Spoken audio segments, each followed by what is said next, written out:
What's good, y'all? This your boy Blak G 92. Now, for this noon, I'm going to do a reaction to this mini documentary titled "The Life and Crimes of the Fabulous Moolah." It's from the YouTube channel Age of Wrestling, and it was uploaded 4 months ago. And shout out to the person who gave me this video to react to. I forgot your name. I think it's Millie Jarvis, I think. But yeah, I think that's what the name of the person gave me this video to react to. But anywho, before I get started, I like to say, definitely gonna get not back active, more so upload a lot more content before the year ends, and also plan on do a little something different as I've posted on this little poll, this new poll I've posted on my not description, but more so my community tab, and it's basically asking yay or nay about how you feel if I was to do a reaction to a certain artist's discography each month, maybe album or two, or like 2 months, like do a 2 month thing with like artists, check out all of their content, not all their content, all their albums, mixtapes, EPs, however many products they came out with. It's kind of a yay or nay. So I've posted it in the community tab, so let me know. So just vote on there, yay or nay, how you feel about that idea, because I think about changing things up going into 2025 for my channel. So yeah, I like to do something about that. Do something like, just add a little variety to the channel. So instead of just not plain old reaction, more so I have a theme around my reactions, like a certain artist each month or or two, depending on how many projects they have in their catalog. So hey, let me know if y'all feel like it's a great idea. Let me know in the comment section and vote in that community tab for that poll. It's posted on there. Be sure to vote on there. Now I'm going to go ahead and just get started on this not a reaction, more so get started on this documentary in about 3, 2, 1. For more than 50 years, women's wrestling was controlled by a singular figure, God the damn. Fabulous Moolah. But despite being synonymous with women's wrestling for decades, a dark cloud has hung over Moolah's legacy thanks to reports of sex trafficking, SA, exploitation, extortion, and an unchecked ego from various women's wrestlers she was trained damn. on. But is this the case of an innocent woman being unfairly accused of heinous things by hordes of lying women?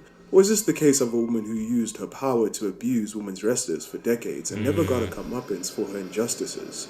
Today, we're going to find out. Yeah. This is the life and crimes of the Fabulous Moolah. With accusations like that, I mean, everyone's lying on you. There's definitely some smoke. There's definitely fire with that smoke. I mean, not saying people can't fabricate like charges as such, but still, like them type of charges, something you gotta take serious. Once, of course, that said person gotta be brought to trial and all that good shit. But I just want to add my 2 cents on that. But let's go ahead and finish watching it.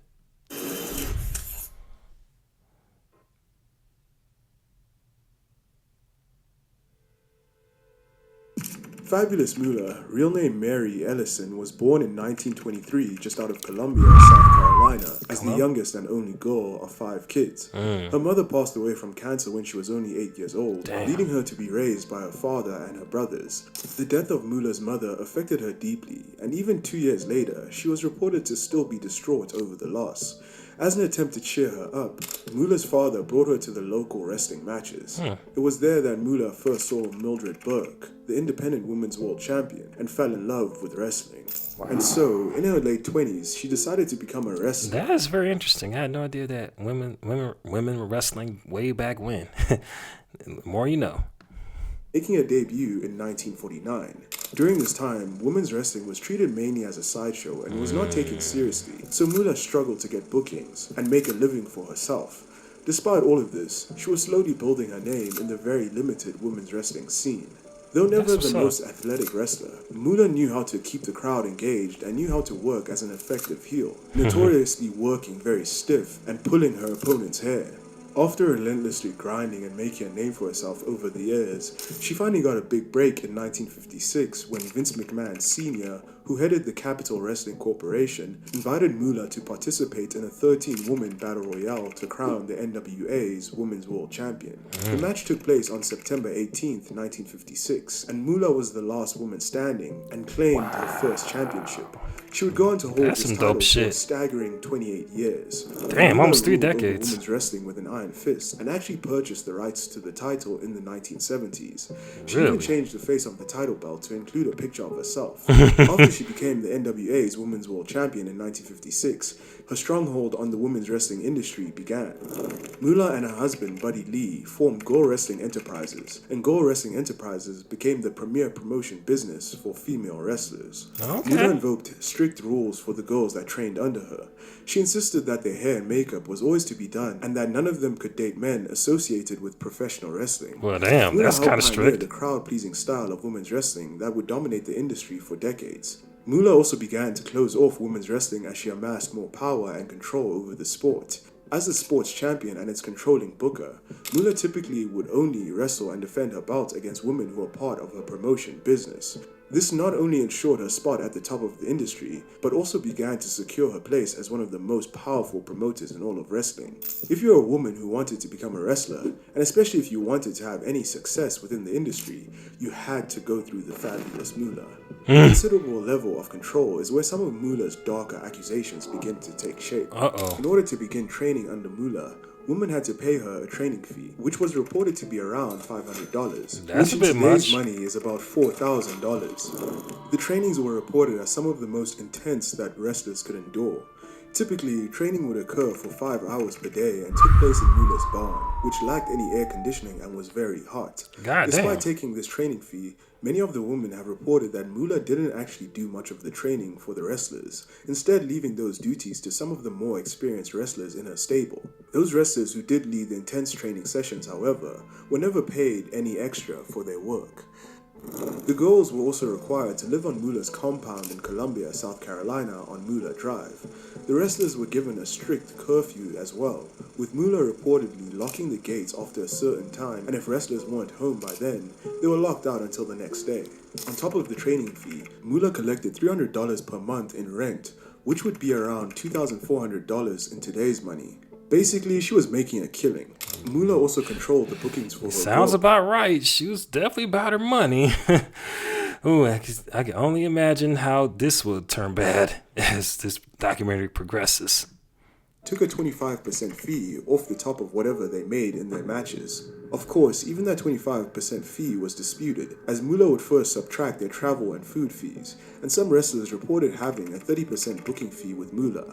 Regardless, because Moolah was the one receiving the checks and not the wrestlers, they had to take Moolah's word that she was only taking 25% of what they were being paid. All of this led to many of the female wrestlers being in financial debt to Moolah. One of Moolah's trainees, Debbie Johnson, claimed that she worked for Moolah for over 2 years before ever making any money. This also meant that Moolah had a considerable amount of control over the careers and lives of the girls who trained under her. Not only did she control their financials, but she controlled when, where, and how often the girls would work. And if you weren't in Moolah's good graces, then you weren't getting booked. Moolah also made sure to flaunt some of this manipulation of playing favorites in order to get the attention of her wrestlers. A wrestler named Princess Victoria claims that she once received expensive, jewel-encrusted ring gear from Moolah as a Christmas gift, which was given in front of everyone to make the other girls feel jealous. In addition to the financial abuse, many reports have emerged over the years of Moolah partaking in pimping of her trainees as well. In the 60s, it was common for many promoters to insist the female wrestlers perform personal services before they were paid. Moolah reportedly encouraged let me play it back real quick. Gear from Moolah as a Christmas gift, which was given in front of everyone to make the other girls feel jealous. In addition to the financial abuse, many reports have emerged over the years of Moolah partaking in pimping of her trainees as well. In the 60s, it was common for many promoters to insist the female wrestlers perform personal services before they were paid. Moolah reportedly encouraged this behavior from her trainees. Many of the women who trained under Moolah have told similar stories. A wrestler named Mad Maxine claimed that Moolah would often send trainees to a man in Arizona in order to make some extra money in lewd ways. WWE women's legend Luna Vachon also claimed that she was sent by Moolah to be lewdly photographed by an older man when she was only 16 years old. One of the more vivid stories of abuse was told by Princess Victoria. After she broke her neck in the ring in 1984, Moolah continued to have her take bumps for 2 months to see if she could still wrestle. When it was made clear that she wouldn't be able to take a booking for some time, Moolah arranged for her to meet a man in Holland to make some extra money. Moolah allegedly told Victoria, "If you're nice to him, he'll be nice to you," and reminded Victoria that she needed to start bringing in some money in order to stay on the compound. Victoria traveled to Holland, but fought off the man's sexual advances, which enraged Moolah upon her return. Moolah allegedly took back Victoria's ring gear and kicked her out of the compound with nearly nothing to her name. She then lied to the other wrestlers by telling them that Victoria was taken to jail for dealing coke. Wrestler Penny Banner labeled Moolah as a pimp and a sex trafficker and accused her of specifically sending out female wrestlers to fornicate with promoters in exchange for money. She also likened the photo shoots Moolah would book for her underage talent to pornography. Sandy Parker, who was a lesbian, claimed that Moolah forbade her from visiting gay bars and even pressured her to date men instead to help her image. This was seen as hypocritical from Moolah, however, who was alleged to have had affairs with women's wrestlers. Vivian Vachon has even claimed to have witnessed Moolah fornicating with some of her female trainees. Talk about a hypocrite and a creep as well. So basically, to get on Moolah's good side, a lot of her trainees were willing to engage sexually with her, just so that they can get bookings. The worst of these offenses, though, was the plight of a wrestler named Sweet Georgia Brown. Brown was the first African-American wrestler from South Carolina, and like nearly all the women's wrestlers in the 50s and 60s, she trained under the fabulous Moolah. Little was known about Sweet Georgia Brown until 2006, when an article was released in the Columbia Free Times. There, Brown's daughter told of the abuse her mother reportedly received at the hands of Moolah and her husband, Buddy Lee. Brown claimed to be told to drink and take drugs, and was SA'd by men frequently. Her family told of Brown consistently returning home pregnant with another child after her time on the road, and was even rumored to have been impregnated by Buddy Lee. Brown would eventually leave the industry in 1971, mentally and physically exhausted after years of abuse at the hands of Moolah and Lee. On the wrestling side of things, in June of 1984, Moolah would sell her rights to the NWA's World Championship to Vince McMahon Jr. for a considerable price, and in doing so, she agreed to compete exclusively in the WWF. This meant that Moolah transitioned into the very first WWF Women's Champion. Soon after, Moolah would become a key player in the WWF. At the time, music star Cyndi Lauper had begun a rivalry with wrestling manager Captain Lou Albano, garnering a huge amount of mainstream interest. The rivalry would build to a women's championship match at the Brawl to End It All on July 23, 1984. The main event match, which was featured on MTV, pitted upstart Wendy Richter, who represented Lauper, against the fabulous Moolah. In order to gain favor with Vince McMahon, and likely for a hefty price tag, Moolah agreed to take the loss in a high-profile title match to Richter. This would end Moolah's nearly uninterrupted 28-year title reign as the women's champion, but she wasn't quite ready to leave the spotlight just yet. Of course. Moolah already had a contentious relationship with Wendy Richter. Richter had trained under Moolah in the past, but quickly became disillusioned by the financial control Moolah was holding over her. Richter eventually joined WWF, insisting that McMahon give her the checks directly instead of Moolah, effectively cutting Moolah off from her money. Rightfully Moolah so. evidently wasn't a fan of Richter, and this led to WWF's original screw job. On the back of her partnership with Cyndi Lauper, Richter was acquiring massive mainstream appeal, and McMahon envisioned turning Richter into the female version of Hulk Hogan in terms of popularity. This started to become problematic though, as Richter wasn't being paid nearly the same as Hogan, and she began to use her status to push for more equality. McMahon decided that he had to get the belt off of the disgruntled Richter. On November 25, 1985, at Madison Square Garden, Wendy Richter was scheduled to defend her title against a masked opponent, the Spider Lady. Richter claims that she saw Moolah backstage before the match and was surprised, as Moolah typically didn't appear at any show she wasn't booked on. Her story then changes a bit.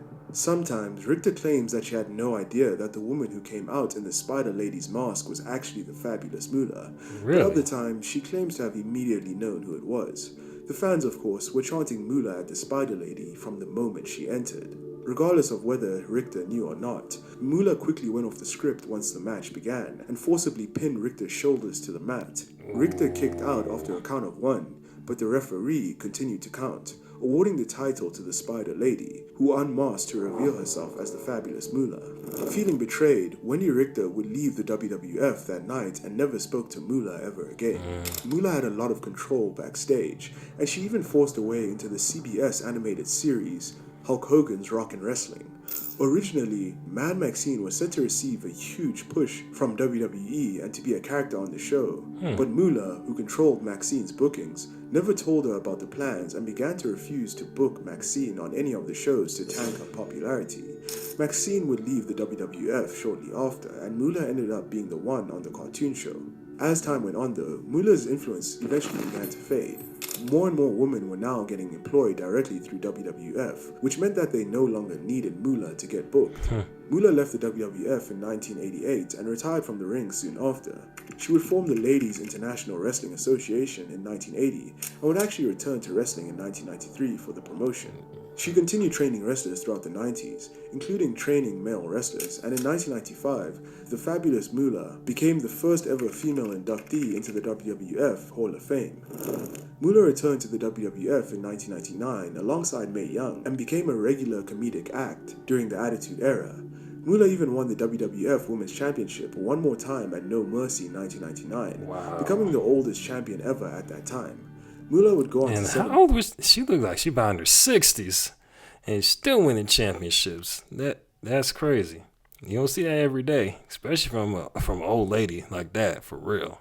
That's definitely monumental for sure. In spite of all the shit she been accused of doing, which is fucked up, by the way. I'm just sitting there just like, I'm just thinking like, what the fuck? And the fact, and especially what one of the other wrestlers have gone through, like allegedly from what she had gone through, from what like Moolah and Buddy Lee had put her through, was like, damn. I don't wish that on nobody for real, and hopefully like that woman got her justice for real. Record, becoming the first 80-year-old to wrestle a match on WWE television. God damn! She defeated Victoria on an episode of Raw in 2003. Moolah struggled with heart issues as she got older, and on November 2nd, 2007, the fabulous Moolah passed away at the age of 84.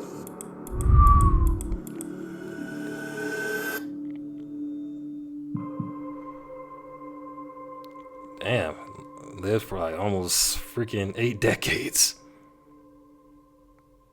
In 2018, the WWE announced that WrestleMania 34 would feature the fabulous Moolah Battle Royale. The match would highlight 20 women, and the winner would be awarded the fabulous Moolah Memorial Trophy. Almost immediately, this decision spawned backlash from the wrestling community. I bet. Stories of Moolah's alleged abuse began to come out into the mainstream, and many people pointed out the hypocrisy of honoring Moolah during a period of time dubbed the Women's Evolution. As part of the original announcement, the WWE also described his death was done in poor taste. Yeah, just presenting this information is definitely I agree, it was done in poor taste. It's based on all the stuff she'd been accused of doing way back when, before social media. Yeah, they should have really thought really hard about giving a reward with her name on it.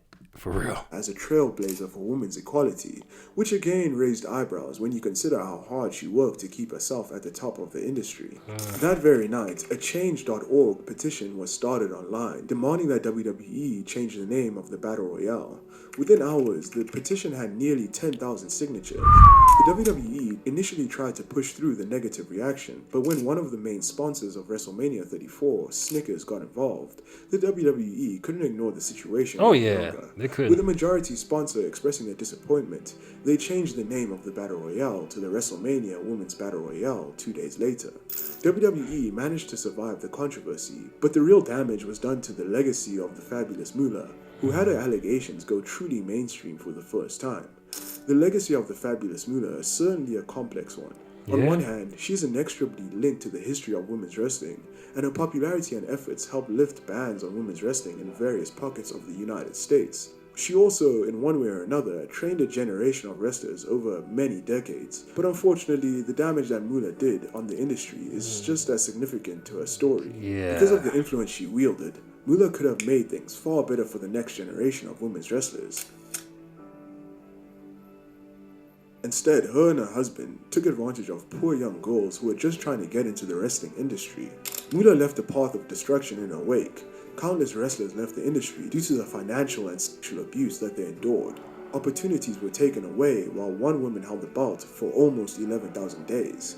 The fabulous Moolah affected many lives negatively, and all of this and more was because Moolah had to be at the top of women's wrestling at all costs. The fabulous Moolah is one of the most despicable women's wrestlers in wrestling history. Another is Juana Barraza, who was a wrestler that became a serial killer that killed 48 victims. Oh shit. If you want to watch that video, click the I'm video actually interested in on seeing screen that now. story too. Thank you for watching the video. Yeah, it's a trip, man. Shit, some of these little icons have their little skeletons in their closet, and not to mention held back other potential women wrestling legends from getting to their star power and like being fairly compensated, and amongst other things. Like, man, that was a very insightful documentary, and the person that did it, like, did a good job presenting information from start to finish, cut no corners, called out for what it was, the abuse for what it was. You know what I mean? Then sugarcoat nothing, or like say try to what's the word? Try to find what's the word I'm looking for. Try to downplay the shit, just presented it for what it was, you know? So let me see what people saying. I swear Fabulous Moolah is 50 plus her whole entire life. Yeah, even in her younger pictures, she looked old as fuck. It's ironic that she had heart problems considering how she was heartless. Very ironic indeed. I was thinking about that too. It's like, I didn't feel no ways about it when it was mentioned in the documentary how Moolah had all these heart problems in her older age. It's like, okay. I just didn't feel no ways about it because how she treated all those other wrestlers. You know what I mean? That was under her tutelage. Like, and then someone was like, someone else saying the Godfather, pimping ain't easy. Fabulous Moolah, hold Mae Young's hand. And someone says she only used to teach the women wrestlers the bare minimum when she herself knew more hindered women's wrestlers on purpose before they even started. Facts.